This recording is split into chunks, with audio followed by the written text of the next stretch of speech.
वेरूळ हे ऐतिहासिक ठिकाण तर आहेच, परंतु वेरूळ हे 12वं ज्योतिर्लिंग असून या ठिकाणी जिल्हाधिकारी दिलीप स्वामी सर या ठिकाणी आलेले आहेत आणि स्वच्छता मोहिमेच्या अनुषंगाने या ठिकाणी त्यांच्या सोबतच या ठिकाणी स्वच्छता मोहीम सुरू आहेत।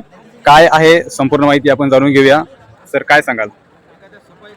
हे महास्वच्छता अभियान वेरूळ घृष्णेश्वर मंदिराच्या परिसरात आपण जाणीवपूर्वक हाती घेतलेलं आहे। 15 फेब्रुवारी रोजी महाशिवरात्री आहे आणि आपल्या राज्यभरातून नाही तर देशभरातून लोक या ठिकाणी त्या दिवशी दर्शनाला येतात आणि अतिशय पवित्र अशा या ज्योतिर्लिंगाच्या परिसरामध्ये अस्वच्छता असणं ही काही अभिमानाची बाब नव्हती आणि 2-3 दिवसांमध्ये ग्रामपंचायतच्या माध्यमातून एवढी मोठी स्वच्छता झाली नसती। म्हणून आम्ही सर्व अधिकारी कर्मचाऱ्यांच्या माध्यमातून हे महास्वच्छता अभियान हाती घेतले। जवळच्या 4 तालुक्यातून सर्व अधिकारी कर्मचारी या ठिकाणी आलेले आहेत। 2000 पेक्षा जास्त अधिकारी कर्मचारी आणि 6 NGOज या अभियानामध्ये सहभागी झालेले आहेत। सकाळी 8 पासून स्वच्छतेला ऑलरेडी सुरू झालेली आहे। एक प्रतिनिधी स्वरूपात एक छोटा कार्यक्रम या ठिकाणी घेतला, परंतु जे 6 स्पॉट निवडलेले आहेत जे अतिशय अस्वच्छ आहेत त्या प्रत्येक ठिकाणी ऑलरेडी काम सुरू झालेलं आहे आणि दुपारपर्यंत मला असं वाटतं की पूर्ण शहर स्वच्छ होऊन जाईल।